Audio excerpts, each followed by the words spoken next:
Hello viewers, কেমন আছেন? আশা করি সকলে অনেক ভালো আছেন।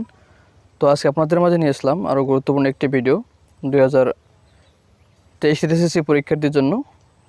যেহেতু 28 তারিখ শুক্রবার আমাদের এসএসসি পরীক্ষার্থীর রেজাল্ট প্রকাশিত করা হয়েছে। তো এখানে আপনারা অনেকেই ফেল করেছেন এবং অনেকেই পাশ করেছেন। সো যারা পাশ করেছেন তাদের জন্য অসংখ্য ধন্যবাদ এবং যারা ফেল করছেন তাদের জন্য অসংখ্য ধন্যবাদ। কিন্তু যারা ফেল করেছেন তারা কখনো মন খারাপ করবেন না, কারণ পরীক্ষার ভিতরে পাশ ফেল এটা থাকে। আর যারা পাস করেছেন অবশ্যই কমেন্ট করে জানিয়ে রাখবেন। তো আসি আমরা মূল বিষয়। আজকে আপনাদেরকে আমি দেখাবো যে আপনি ক্লাসে ফার্স্ট বয় ছিলেন, কিন্তু আপনি এই বছর এসএসসি পরীক্ষায় ফেল করেছেন। তো আপনি কি খাতায় লিখেছেন সেটা আপনি জানেন।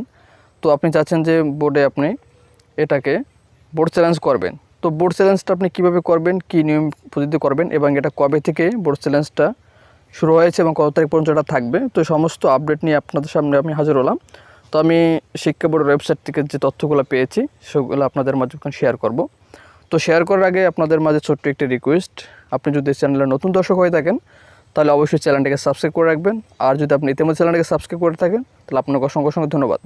আর যারা এখনও ভিডিওটি লাইক করেন অবশ্যই ভিডিওটি লাইক করে দেবেন এবং আপনার মূল্যবান মতামতটি অবশ্যই কমেন্ট করে জানিয়ে রাখবেন। এবং আমি আমার এই চ্যানেলে শিক্ষা বিষয় নতুন যে তথ্যগুলো আপডেটগুলো, আপনি কীভাবে কলেজে ভর্তি হবেন যাবতীয় বিষয় কিন্তু আমি আমার চ্যানেল আপডেট থাকি। তো আপনারা সেই বিষয়গুলো জানতে হলে অবশ্যই চ্যানেলটাকে সাবস্ক্রাইব করে পাশে থাকবেন। আর যারা ফেসবুক পেজ থেকে ভিডিও দেখছেন অবশ্যই পেজটাকে ফলো করে রাখবেন, কারণ এরকম ইম্পর্টেন্ট ভিডিও যা আমার চ্যানেলে প্রতিদিন আসে, যেগুলো আপনাদের অনেক কাজে আসবে। তো বেশি কথা না বাড়িয়ে আমরা চলে যাই আমাদের মূল কাজে। তো আমি আপনাদেরকে এখন দেখাবো যে আপনি শিক্ষা বোর্ডে যে চ্যালেঞ্জ করতে চান সে বিষয়ে আপনার কী কী জিনিসের প্রয়োজন হবে, কীভাবে চ্যালেঞ্জ করবেন, কিসের মাধ্যমে, আমি সম্পূর্ণ আজকে আপনাদেরকে দেখাবো। তো কাজ শেখার জন্য আপনাকে অবশ্যই 5-6 মিনিট ভিডিওটা কন্টিনিউ করতে হবে একটু কষ্ট করে। তো এখন আমি চলে যাই আমার মূল কাজে। তো আপনারা আমার স্ক্রিনে যে ফর্মটা দেখতে পাচ্ছেন ফর্মটা একটু ভালো করে লক্ষ্য করুন। দেখুন আমি আপনাদের একটু জুম করে দেখাচ্ছি, তবু যদি আপনাদের ওখান থেকে বুঝতে যদি অস্পষ্ট কিছু হয় তাহলে আপনারা একটুখানি ফোনের রেজলিউশনটা বাড়াবেন এবং আপনারা একটু এইচডি কোয়ালিটি করে নেবেন। তো এখানেও সর্বপ্রথম শিরোনামে লেখা আছে এসএসসি পরীক্ষা 2023 এর ফল পূর্ণ নিরীক্ষণ নিয়মাবলী, অর্থাৎ আপনি যে বোর্ড চ্যালেঞ্জ করবেন সেটা কীভাবে করবেন এবং এটার তারিখ কত সেটা আমি এখানে সম্পূর্ণ লেখা আছে। ফর্মটা দেখেন, আবেদনের সময় 29 তারিখ 7 মাস 2023 থেকে 8 মাসের 4 2023, অর্থাৎ এই মাসের আজকে 29 তারিখ থেকে অক্টোবর মাসের 4 তারিখ পর্যন্ত আপনি এই আবেদনটা করতে পারবেন এবং এই যে আপনার বোর্ড চ্যালেঞ্জটা করতে পারবেন। তো বোর্ড চ্যালেঞ্জটা করার জন্য আপনাকে কী কী জিনিসের প্রয়োজন হবে সেটা আপনাদেরকে বলি। তো এখানে লেখা আছে দেখুন, এই যেখানে মোবাইলের একটু দেখেন, মোবাইলের মেসেজ অপশনে গিয়ে আপনাকে লিখতে হবে RSC, তারপর আপনাকে একটু স্পেস দিতে হবে, অর্থাৎ একটু ফাঁকা দিতে হবে। তারপর আপনি যে বোর্ড থেকে পরীক্ষা দিয়েছেন সেই বোর্ডের প্রথম 3 অক্ষর আপনাকে লিখতে হবে। তারপর লেখার পরে এখন আবার দেখুন একটু স্পেস দিতে হবে, একটু ফাঁকা দেবেন। ফাঁকা দেওয়ার পরে আপনার যে রোল আছে অবশ্যই রোলটাকে সঠিক করে লিখতে হবে। তারপর আপনি রোলটা বসাবেন। রোলটা বসানোর পরে এখানে আবার একটু ফাঁক দিবেন। ফাঁক দেওয়ার পরে আপনি বিষয় কোডটা দিবেন। যেমন সাপোজ আপনি গণিতে ফেল করছেন, তো গণিতের যে বিষয় কোডটা সেই বিষয় কোডটা আপনি লিখবেন। লেখার পরে আপনি আবার এটাকে সেন্ড করুন। এখানে এই যে 16222 এই নাম্বারে আপনি এটাকে সেন্ড করে দিবেন। তারপর আপনাদের একটা উদাহরণ দেওয়া হয়েছে, আপনার উদাহরণটা দেখে একটু খেয়াল করে তাহলে বুঝতে পারবেন। যেমন ঢাকা বোর্ডের কোনো পরীক্ষার্থীর রোল নাম্বার এত এবং গণিত এর আবেদন করতে চাই, মানে গণিতের আবেদন যদি সে করতে চায় তাহলে সেক্ষেত্রে সে লিখবে ম্যাথস অপশনে আপনার যে ফোনে যে ম্যাথস অপশন আছে সেখানে যাবেন।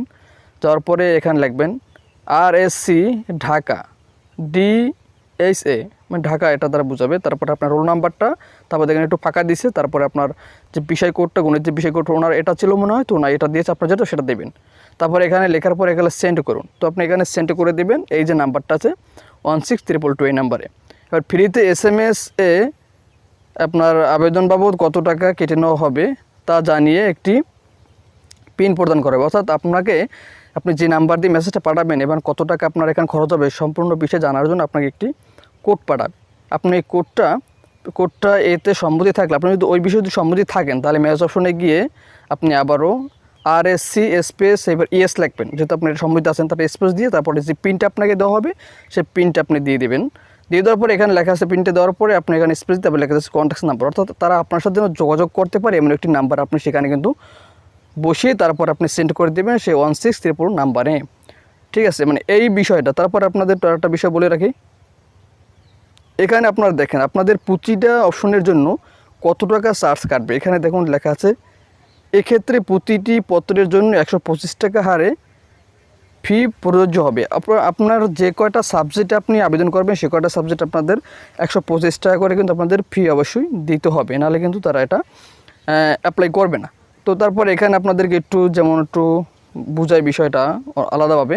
এখন দেখুন, উল্লেখিত পুনর্নিরীক্ষণের জন্য যে ক্ষেত্রে SMS এর মাধ্যমে একাধিক বিষয়ের জন্য আবেদন করা যাবে, সেক্ষেত্রে কমা দিয়ে বিষয় কোডগুলো আলাদা করে লিখতে হবে। অর্থাৎ আপনি যদি 5টা সাবজেক্টের জন্য আপনি যদি ম্যাচ করে থাকেন, 5টা সাবজেক্ট আপনি যদি দেখতে চান, মানে এটার জন্য যদি আপনি চ্যালেঞ্জ করতে চান যে আপনি 5টা সাবজেক্ট, সেক্ষেত্রে আপনি যেমন বাংলা ও ইংরেজি 2টি বিষয়ের জন্য আপনার এখানে টেলিটক, অর্থাৎ আপনার যদি টেলিটক সিম থাকে, যেহেতু এটা সরকারি ওয়েবসাইট, সরকারি মাধ্যম, সেক্ষেত্রে আপনার কিন্তু সরকারি সিম হচ্ছে টেলিটক সিম, সেই সিমটা কিন্তু প্রয়োজন হবে।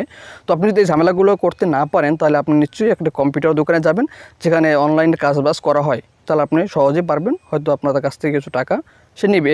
তারপর আপনাকে ম্যাচ অপশনে গিয়ে RSC space Dhaka space role, তারপর এখানে নাম্বারটা দিবেন, তারপর স্পেস দিয়ে আপনি আপনার যে কটা সাবজেক্টের আপনি চ্যালেঞ্জ করতে চান সে কটা সাবজেক্টের আপনি বিষয় কোডগুলো লিখে তারপর তারপরে আপনি সেন্ড করে দিলেই কিন্তু আপনার কাজটা হয়ে যাবে। তো আপনি যদি এইগুলো সবগুলো যদি আপনি নিজে নিজে করতে পারেন তাই তো ভালো। আর আপনি যদি করতে না পারেন, আর আপনার যদি টেলিটক সিম না থাকে, তাহলে আপনি সেক্ষেত্রে কম্পিউটার দোকানে গিয়ে যদি আপনি কাজটা করেন, তাহলে আপনার জন্য খুব সুবিধা হবে। তো এই ছিল আজকে সম্পূর্ণ আপডেট তথ্যটা, এবং আপনার কীভাবে কী কাজটা করবেন আমি সম্পূর্ণ আজকে দেখালাম।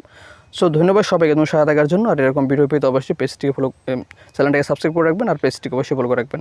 সো ধন্যবাদ সবাইকে তোমার সহায়তা দেওয়ার জন্য। দেখা পরবর্তী নতুন কোনো ভিডিওতে।